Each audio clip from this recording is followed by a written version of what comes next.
All right, in this explainer, we're going to break down the 5 absolute core principles of professional brake service. And look, this is about way more than just passing your AURTB101 assessment. It's about getting into the mindset that separates a real professional technician from someone who just swaps out parts. So, let's jump right into the big question, right? What really separates a simple parts replacer from a professional brake technician?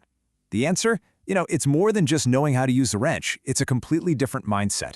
And getting your head around this difference is, believe me, the key to succeeding in your training and for the rest of your career. So, here's what we're going to cover. We're going to walk through 5 core principles that are basically the building blocks for turning an apprentice into a technician that people literally trust with their lives. We'll kick off with the mindset, then dive into knowing your systems, mastering the hazards, why you have to measure everything, the full service cycle, and we'll wrap up with documentation. Okay, this right here is the foundation for everything else we're going to talk about.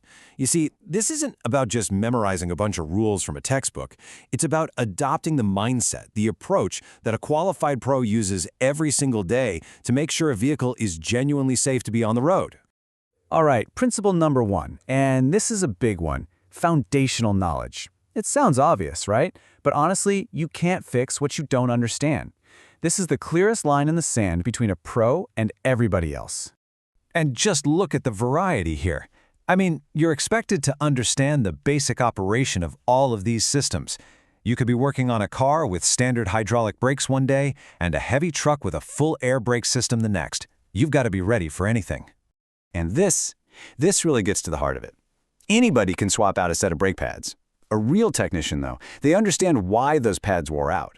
They know how the caliper is supposed to function, what the condition of the disc is telling them, and how all those little pieces work together as a system. That's the level you need to be at.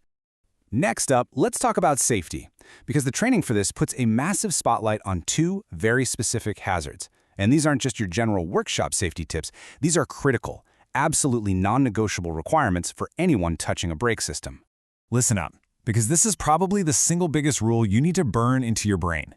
You never, ever use compressed air to clean brake parts. Why? Because older components can have some really nasty stuff in the dust, and blowing that into the air, well, that puts everyone in the workshop at serious risk. So let's be absolutely crystal clear.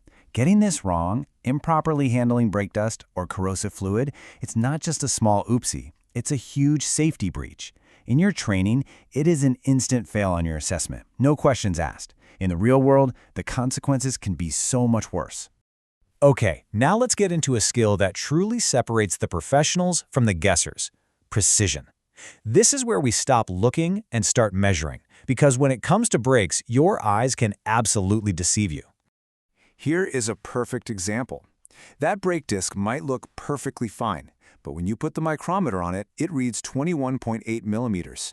The spec says the minimum is 22.0.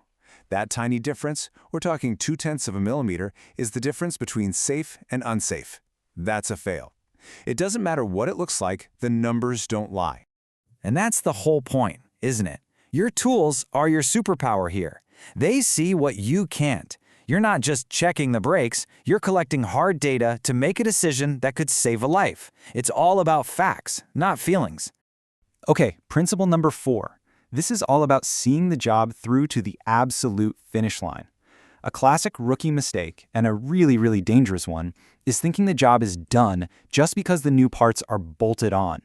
Every single brake job must follow this complete cycle. First, you do the work, the replacements, the bleeding, whatever it needs. Then you do static tests right there in the bay, checking pedal feel, fluid levels, but you are not done yet. The final, crucial step is a dynamic test, a road test, to make sure that car actually stops like it's supposed to. Skipping any of this is just plain negligent. All right, our final principle. This might sound like boring paperwork, but trust me, it's the habit that protects everyone. You, your employer, and the customer. And the rule is simple. If it isn't written down, it might as well have never happened.